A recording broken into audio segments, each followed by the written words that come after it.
Men Mas'urxonim Jaloliddin, Toshkent gumanitar fanlar universiteti sport faoliyati bo'yicha birinchi kurs talabasiman. Bodybuilder sportga qiziqishim juda oshib ketgan. Bu sportda sog'liqqa juda katta qaraladi. To'g'ri ovqatlanishga, forma qilishga juda qattiq qaraladi. Bu sportga qiziqishimdan sabab xizmat davomida o'zimga maqsad qo'yganman.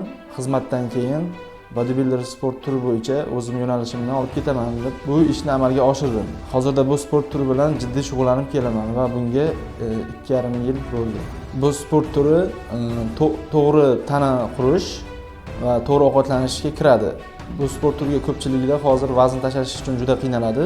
Bu bodybuilder sport turiga ko'pchilik kirib kelishining sababi kimnidir vazni baland, kimnidir vazni past, shuning uchun bu sport turiga kirib kelyapti. Bu sport turida intizom degan narsa katta rol o'ynaydi. Intizomga nima kiradi? Vaqtida uyqudan turish, vaqtida ovqatlanish, sport zalga borish, toshlarni o'z texnikasi bilan ko'tarish, ozish uchun kaloriyani kamaytirib, oqsilga boy ovqatlarni iste'mol qilish kerak va kaloriyani ko'proq ketkazish uchun tezroq harakat qilib, sport bilan muntazam shug'ullanib borish kerak.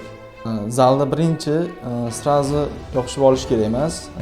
Unda toshga yopishib olsak, srazi travma olishimiz mumkin. Buning uchun yengil razminka qilib, tanani yaxshilab qizdirib, og'riqlar bo'lmasligi uchun yaxshilab qizdirib, keyin trener bilan maslahatlashgan holda mashqlarni bajarishimiz kerak. Universitetda yoqqan tarafi, universitet o'qituvchilari bilimlari yaxshi. Menga yoqqan tarafi sport yo'nalishida bo'lgani uchun sport yo'nalishida xohlagan savolimizni beramiz. Bizga bor bilimlarni beradi. Hozirda biz yoshlarga juda ko'p imkoniyatlar, sharoitlar yaratilib kelmoqda. Hozir qanday soha bo'lishidan qat'iy nazar, ortimizga qaramasdan olg'a yurishimiz kerak. Chunki biz millat tayanchimiz.